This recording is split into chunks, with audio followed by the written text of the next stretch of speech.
Bonjour, Général Picmal. Quel est le diagnostic que l'on peut faire par rapport à l'armée en France? Alors, l'armée française est une armée qui est encore remarquable par ses capacités et les valeurs qui sont donc véhiculées par elle, notamment dans le recrutement. On ne peut que regretter dans cette armée la disparition de la conscription, car bien sûr, une armée du peuple, ça ne doit pas être seulement une armée de professionnels, mais celle aussi de citoyens. Donc la disparition du service national est à mon sens une erreur. On ne reviendra pas en arrière. Jamais un pays qui a abandonné la conscription et pour passer à une armée professionnelle. Donc voilà, on ne peut que le regretter. Donc aujourd'hui, il y a des zones de la France qui sont de véritables déserts militaires. Et puis l'armée, c'est une petite armée, parce que malheureusement, bien sûr, des professionnels, ça se paye beaucoup plus cher. Et donc, on n'a pas les capacités que l'on pouvait avoir à l'époque, notamment pour le rayonnement de la France sur tous les territoires. Il y a des véritables déserts militaires sur l'Hexagone, parce qu'il n'y a plus de casernes hautes, on a tout bradé. Voilà. Par rapport à l'armée européenne, parce qu'il est souvent de bon ton pour Emmanuel Macron de rappeler qu'il va y avoir une armée européenne. Selon vous, qu'est-ce qu'il en est? Non, alors, je m'élève en faux contre cette affirmation. Il y a maintenant, on peut dire presque une cinquantaine d'années qu'on parle en Europe et notamment en France, en Grande-Bretagne, en Allemagne, de la construction d'une armée européenne. C'est un leurre pué. Pourquoi? Parce qu'en gros, si vous voulez, tant que l'OTAN existe, tant que le bouclier américain est là pour assurer la sécurité, aujourd'hui des 27 États qui constituent l'Union européenne, il n'y a pas de raison d'avoir une armée. Donc aujourd'hui, il y a une discrimination énorme entre les quelques grands pays comme la France, l'Allemagne, la Grande-Bretagne n'en fait plus partie, mais elle est quand même en Europe, et les autres qui ne consacrent pratiquement rien de leur PIB en pourcentage pour une armée, puisqu'en fait, ils ont le bouclier américain. Pourquoi?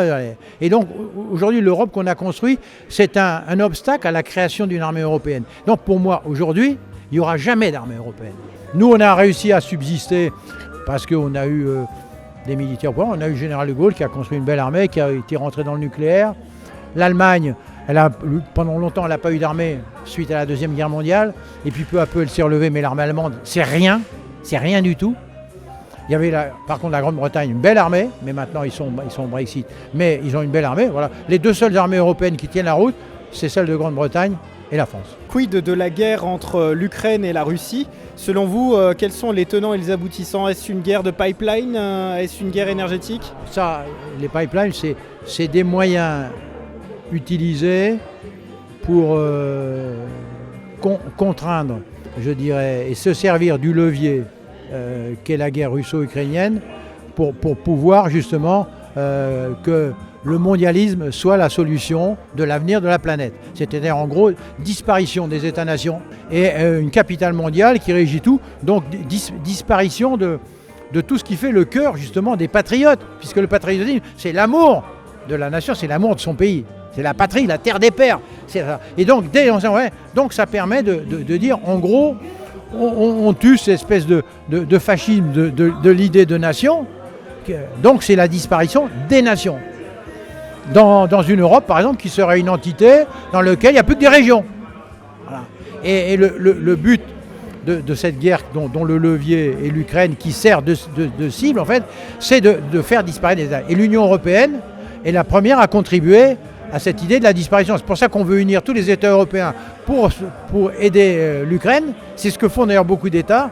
Et qui permettent justement de dire, vous voyez bien que, en gros, il n'y a plus qu'une nation européenne. Elle a réagi contre l'ogre russe, voilà, pour aider la pauvre Ukraine. Alors qu'en fait, c'est pas du tout ça la réalité. La réalité, c'est qu'on s'est servi de cet outil fabuleux qu'est l'Ukraine, piloté par les États-Unis, qui tient à la fois l'OTAN et qui est la plus grande puissance militaire du monde. Et pour vous, quelles seraient les solutions contre ce mondialisme? La solution, c'est qu'ils ne puissent pas s'établir. Voilà, c'est-à-dire qu'en gros, si on arrive à valoriser, c'est la disparition de l'Union européenne, ou en tout cas le départ de grands pays de l'Union européenne. Ça montrerait que l'Union européenne, ce n'est pas une entité qui est une nation, et que s'il y en a qui la quittent, c'est parce qu'ils veulent conserver justement la nature même de leur pays, avec ses spécificités, sa langue, son histoire. Voilà. Et donc, c'est ça. Et je pense qu'aujourd'hui encore, rien n'est perdu pour ça. Je pense que des grands pays, il y a eu le Brexit, la Grande-Bretagne, qui est un pays quand même aussi important que la France, est partie, certes dans beaucoup de difficultés, mais pourquoi pas le Frexit, le départ de que la France quitte là. Nous, on est l'État-nation par excellence. On a en plus la France, c'est la fille aînée de l'Église. On a tout ça derrière nous et on ne peut pas perdre ce patrimoine, cette richesse phénoménale qui est depuis les Gaulois, depuis le sacre de Clovis en 496. On ne peut pas perdre toute cette histoire. Ça, c'est notre histoire, c'est notre cœur, c'est notre patriotisme. L'histoire de la France, c'est un pays unique. Ça a été le phare du monde, là. Et elle doit le redevenir parce qu'il y a des tas de pays dans le monde qui réclament. Mais pourquoi la France, elle a perdu la place qu'elle avait? Et on descend. À cause du mondialisme. C'est pour ça que le mondialisme, c'est quelque chose qu'il faut arriver à faire disparaître.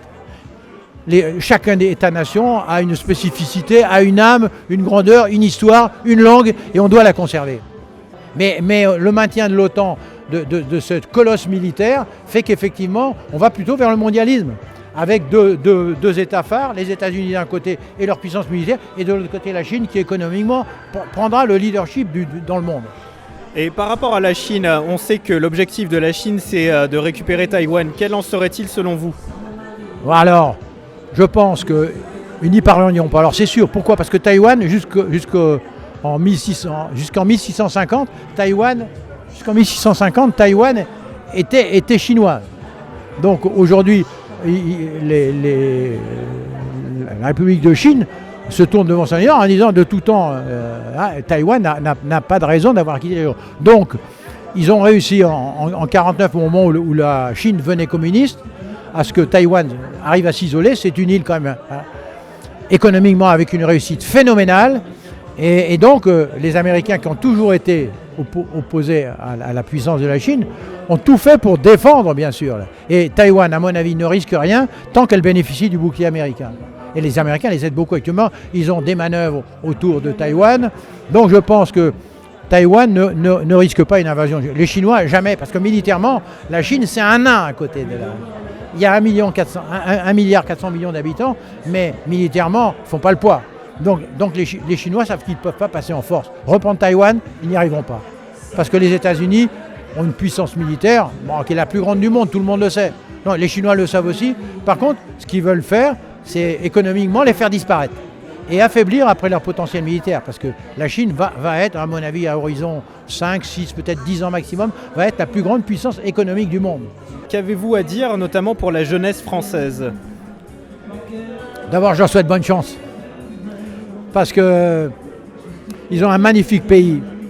On ne va pas leur laisser dans le même état que celui que nos anciens ont laissé, qui sont morts pour la France, dans beaucoup d'époques. Ça a été un pays admiré, adulé, qui a été le phare du monde, qui a brillé par tout ce qu'il avait apporté à la planète. On a perdu cette place, malheureusement, pour des tas d'erreurs qu'on a commises.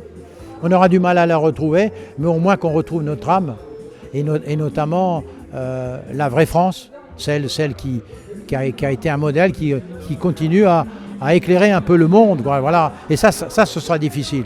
Mais la France conserve encore des valeurs, son histoire, et je pense que le réveil se fera parce que les jeunes qui aujourd'hui ont entre 20 et 40 ans, pour beaucoup, ils n'ont pas encore compris ce qu'était la France éternelle, celle qui a été le fer du monde.